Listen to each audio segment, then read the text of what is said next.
Hey, could you step up a bit with the housework? My husband greeted me with a frown as I walked through the door after a long day at work.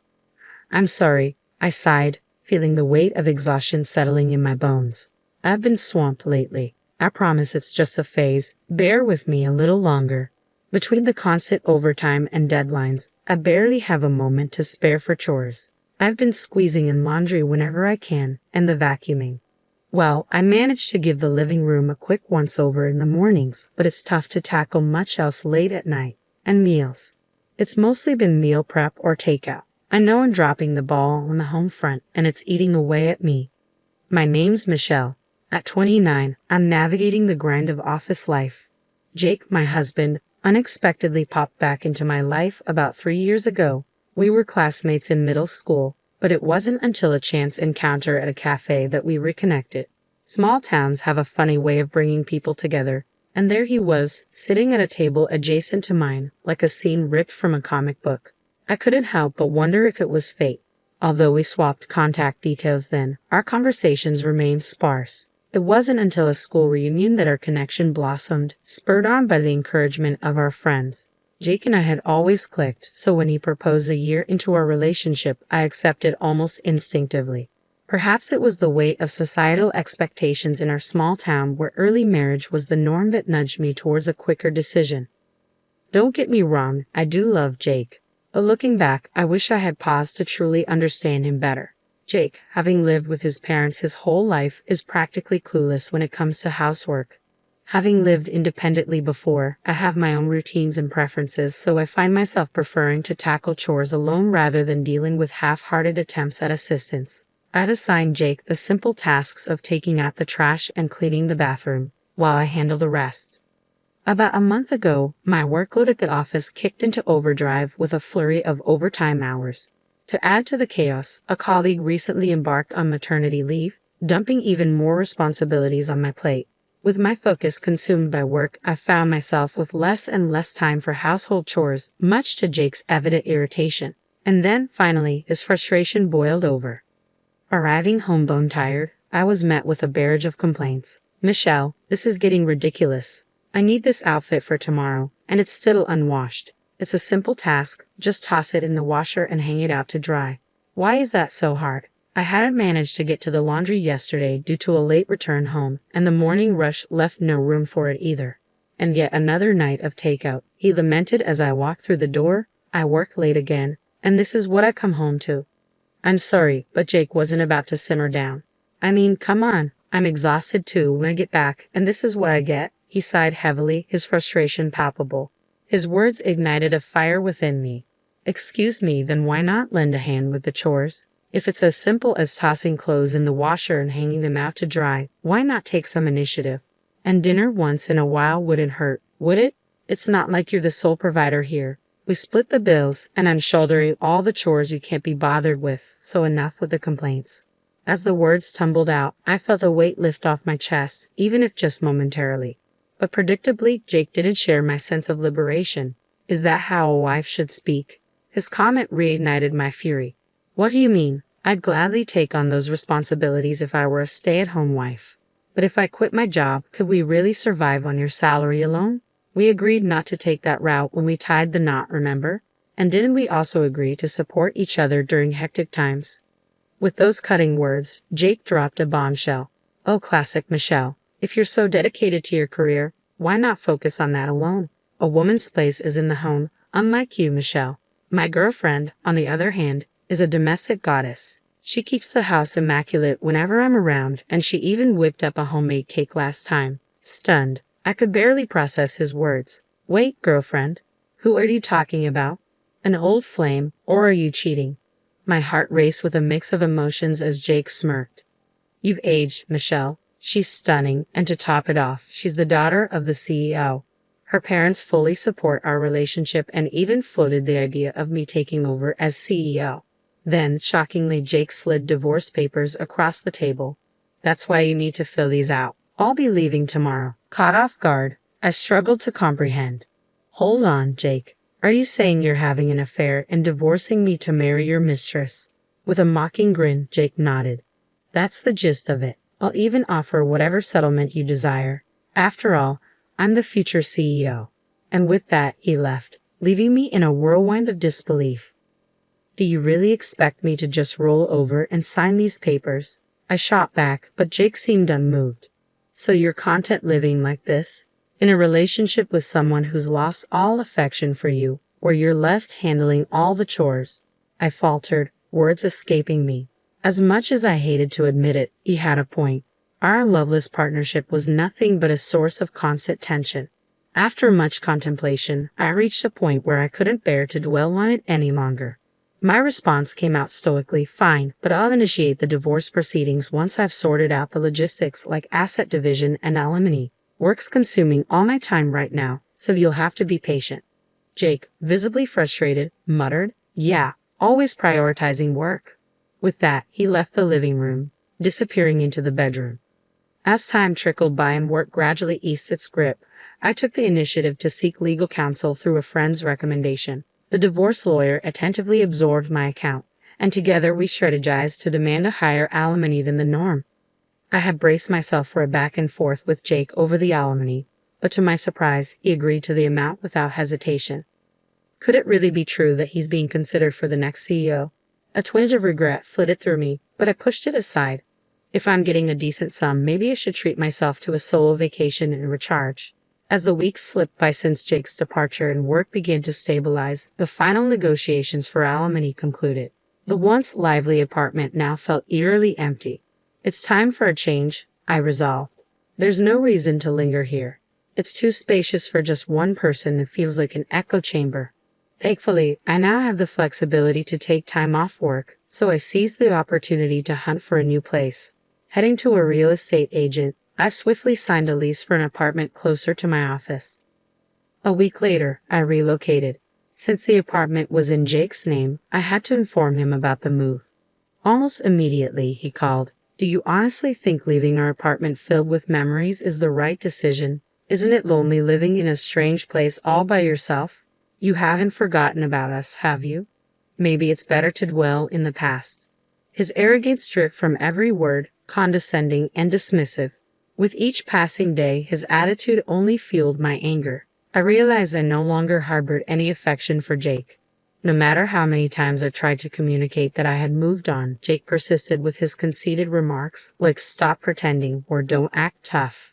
Fed up with the conversation, I asserted firmly, could you please settle the alimony soon? Once that's done, I can proceed with filing the divorce papers. Yeah, got it. I'll settle it within the week, so go ahead and prepare those divorce papers. My girlfriend's parents insist we only live together once we're officially married, hence the hotel stay. Quit my job too. Just taking a breather for now, I guess. It seemed Jake had made the decision to leave his job in preparation for this career shift.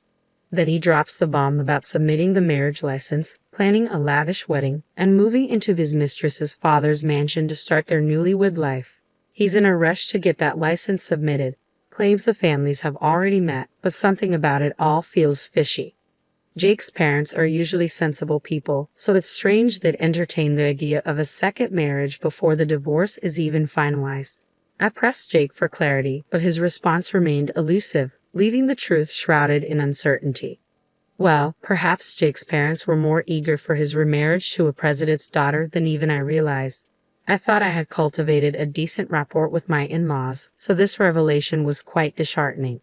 But it's irrelevant now. I informed him, I'll reach out once I've filed the divorce papers, and promptly ended the call. A few days later, armed with the alimony, I filed for divorce. And with that, my connection to Jake was severed. When I reached out to him, his response was a flustered, got it. Judging from his recent demeanor, it seemed likely that Jake would be remarrying soon. Seeking a change of scenery the next day, I decided to go shopping at the mall. To my surprise, I encountered Jake there. As I strolled through the bustling corridors, a voice called out to me from ahead. Michelle, aging already, looking like an old hag, aren't you? Startled, I glanced up to see Jake standing there. This mall was the same one where Jake and I had reunited, where the movie theater was located. I cursed my luck. Jake departed with a sneer, announcing, guess what? Today, I tied the knot with Olivia, the president's daughter. Unlike you, she's stunning and the perfect wife. No sooner had he uttered these words, a woman with shopping bags drew near. Jake, so this is the infamous president's daughter. She was undeniably beautiful, and as I pondered her name, a sense of familiarity struck me. Our eyes met, and she seemed equally taken aback. Could it be? While I observed her, Jake, completely oblivious, kept on talking. Olivia's family owns the company, in case you didn't know. Paying no heed to Olivia's subtle urging to leave, Jake proceeded to enlighten me about her family. I'm set to become the next CEO of their company. Pretty unbelievable, right? At that moment, I couldn't contain my laughter. Jake stared at me blankly, while Olivia avoided meeting my gaze. So you've already remarried, huh? Good for you. She's quite the catch. Doesn't seem like we're the same age at all. As the words left my lips, Jake appeared puzzled. Understandable, since I had just commented on the age of his new wife without any prompting from him. I couldn't help but continue laughing. My condolences. With that, I turned away from Jake and started walking. But despite Olivia's efforts to hold him back, Jake hurried after me. Michelle, what's going on? You seem to know her. I explained that we both attended the same high school. We were classmates. Though, you wouldn't recognize her just by looking at her face. Jake was taken aback. It's great you found yourself such a beautiful wife. But then again, she ought to be, considering the amount of money she's spent on plastic surgery. As it turned out, Olivia and I were classmates in high school. At first, her face didn't ring any bells, but when Jake started discussing Olivia's family, it all clicked into place. I'd never been fond of Olivia. She had a knack for flaunting her wealth. Back in school, I had a bit of a reputation thanks to my achievements in the sports club, and it seemed Olivia didn't appreciate that. She used to taunt me, claiming I lacked femininity because of my involvement in sports, among other things. Olivia had a habit of putting others down, which earned her the disdain of many of our classmates. During our recent class reunion, Olivia's absence didn't stop her from being the hot topic. Word had it she underwent plastic surgery to address her facial insecurities and had since become a fixture on the party circuit. Remember the girl Jay referred to as ugly when he saw on a graduation album? I distinctly recall informing him that she was the CEO's daughter. At that memory, Jake's complexion turned ashen. I wouldn't trade it for all the money in the world, he had scoffed. As the memory flooded back to Jake, his face flushed crimson, and he rounded on Olivia, bellowing, "Have you been deceiving me this whole time?" A heated argument erupted between Jake and Olivia.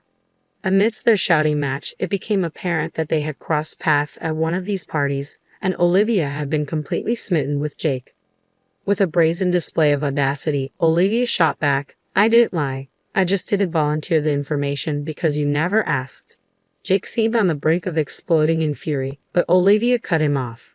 "I've been patiently waiting for you to end things with Michelle, your current girlfriend.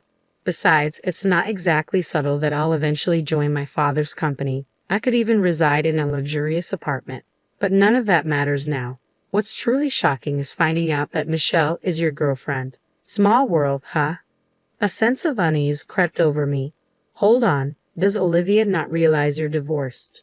Jake attempted to hush me, but I disclosed that I had been married to Jake and had just initiated divorce proceedings the day prior. Olivia was rendered speechless. Pressing on, I added, "In fact, I spoke with Jake's mother yesterday to inform her of the divorce. She insisted she had no knowledge of any remarriage, let alone any meeting with Olivia's parents. Initially, I had contemplated identifying Jake's mistress and seeking compensation from her. However, since Jake had agreed to a settlement higher than the market rate, I hadn't bothered pursuing his affair further, but to discover he was concealing his marital status.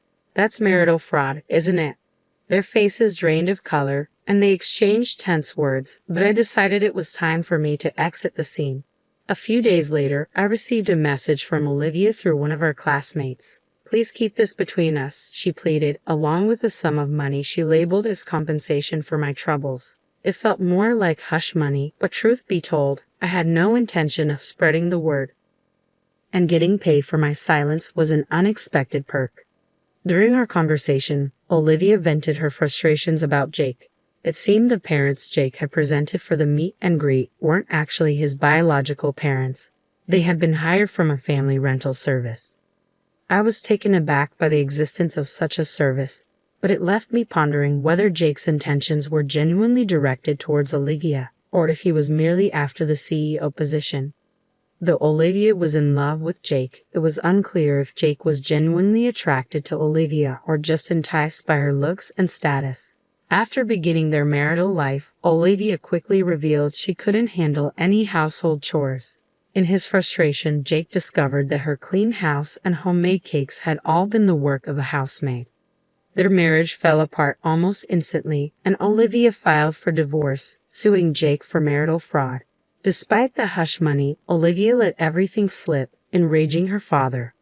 Rumor had it that Jake was struggling to remain in town. He had moved into a cheap apartment and was working tirelessly, nearing his breaking point. Desperate, he asked me to return the divorce settlement. My response was curt, "You must be joking. I have no intention of helping you. Don't contact me again," and I hung up. Since then, I took advantage of my accumulated leave for a much-needed recharge. I traveled solo, embraced new experiences, and had some wonderful encounters. I have a feeling that the future holds exciting possibilities.